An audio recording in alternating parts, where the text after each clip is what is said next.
Hello, back with another video. And I want to talk about Stephen A. Smith. He finally apologized to Kwame Brown, but did he really mean it? Um, he said he didn't realize a Colin KB a bus was gonna blow up like this. Uh he said that he didn't know that 14, 15 years later this will still be going on.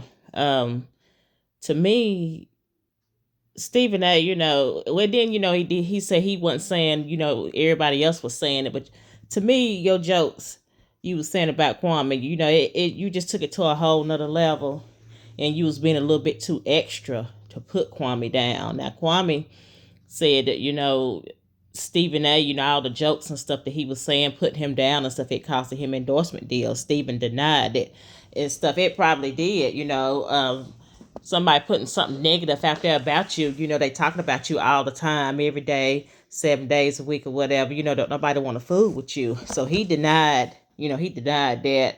And we also know Kwame was on the Pivot podcast. It was an excellent interview. And it got 1.5, I think it's 1.5 million views on there. But the Pivot, they known for getting the views like that. They had different people that they had. Jamarcus Russell on there. He's the NFL bus. I think he played football in the NFL for the Oakland Raiders for like 3 years. And I think he was first round too, where, he was considered a bus, and it got like 4 million on there. So, the Pivot, they get their views, you know. But Kwame did an excellent video with them. And, a lot of his haters, I be in the bushes and a lot of chats, they didn't think that it was going to get the views that it get or whatever. I'm sitting here reading comments and stuff in the bushes and stuff. But and then when they got the views they got, they was hating and stuff. Well, he can't get no million on his show. Well, he did get a million off Judge Joe Brown. That's the only, Judge Joe Brown was on there last year, and he got a million views on there. And I was reading comments and stuff. It's just a lot of hate and stuff. He may not get it now and stuff, but what I can say, he did get a million views off Judge Joe Brown. And them haters, y'all can't do that. I mean, y'all talk that junk. And when he went on the Pivot, ain't nobody, don't nobody know who he is.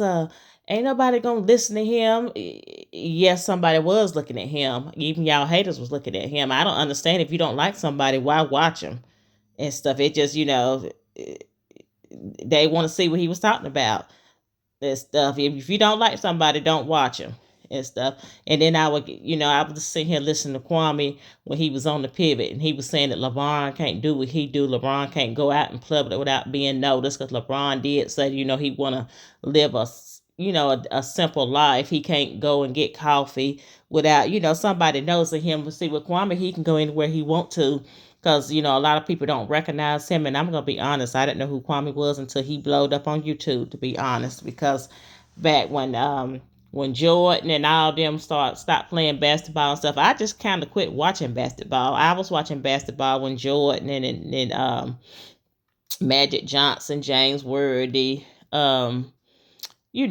Bird, old school. I was watching it then, especially Jordan, because I was a Jordan fan. Then when Jordan quit playing basketball or whatever, I kind of quit watching NBA basketball. I was still watching college basketball, but I wasn't watching NBA. I just started back about 2 or 3 years ago watching NBA basketball. So like I say, I didn't know who Kwame Brown was until he came to YouTube and everybody was talking and he blowed up. But yeah, Kwame was getting bullied in the league because he didn't play up to his expectations. Stephen A talking junk about him, he can't play. He's a bona fide scrub and stuff. And I remember when Stephen A was teasing LeVar Ball, because LeVar, all he averaged was 2 points a game when he was in college. And then if you look at Stephen A's stats when he was at Winston-Salem State, all black college here in Winston-Salem, North Carolina and stuff, and you wasn't no better than LeVar and Kwame, because hell, he averaged like 1.5 points a game. I was looking at his stats. So how can you talk? I think it was what Kwame is. He was jealous of Kwame, because Kwame, you can't take that from him. He is the number one draft pick, came straight out of high school, and Michael Jordan had a lot to do with that. And he didn't buy Jordan, drafted him. They thought that he was going to be the next best thing, and he wasn't. But he was in the league for like 12 or 13 years. And to me, I will always say, I don't think that, to me, that's not a bust because they kept him in there for a reason. I don't care if it was because he was tall or whatever. They kept him in there for like 12 or 13 years. I do know he was in the league longer than, what's the other guy? They call him a bust, and he's playing basketball overseas. Is it Anthony Bennett? I think that's his name. Kwame was in the league longer than Anthony, because I think Anthony was in there for about 3 or 4 years. But anyway, but I just think Steven probably, just because he went to college and he didn't get drafted or nothing, and he probably just, to me, he just jealous of Kwame. But he took that bullying to a whole nother level. Like Kwame went through that for, the whole time he was playing in the NBA, and I imagine it can be a lot on you.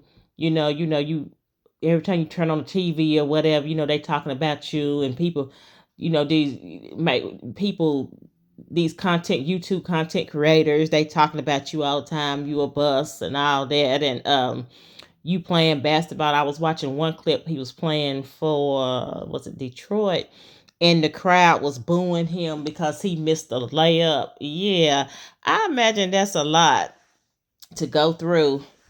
And he stayed quiet the whole time that he was in the league. The whole time he was in the league. But when Kwame came to YouTube, he just unleashed it. He just started cooking. Folks, everybody was talking junk about him. He just let it all out. Because like you say, he no longer play basketball for the NBA no more, so he can do what he want to do. So that's what it is. Steven just took it to a whole nother level. And then he was saying if he would have known, if it would have been like that, he said he wouldn't have did it and stuff. You should just left it alone. You know, you don't, that can mess with somebody's mental state. You getting talked about all the time. You getting bullied all the time, like, yeah, like he was doing. But like he say, he didn't know that, 14, 15 years later, it just, like he say, Kwame blamed him for being scarred. Kwame is scarred. He is scarred. He is. He really is. I think he's a good person. I'm a subscriber to him. And when he was on the pivot, they had brought up Gil and stuff. I was just saying, Kwame, just no comment on that. But he said what he said about Gil. Gil, I don't have a problem with him, but Gil is messy. Gil say Kwame jealous of him because Gil was a better basketball player than Kwame when he came to Washington, and Gil was on front of the one of them PlayStation or Xbox games. I forgot what it was because my brother had it. I think it might have been the PlayStation game. I can't think of what game that was. It was a basketball game, but yeah, Gil just messy. Gil come to YouTube to get at Kwame. That's my thing. Him and Kwame going back and forth. They were, accusing Kwame, you get into it, this, these low count YouTubers arguing back and forth and all that kind of stuff. And then, you got Gil, he this $1 million man, and he getting on these panels with these low count YouTubers. YouTubers got 3 and 4,000 just to talk about Kwame. He only doing it just to get at Kwame.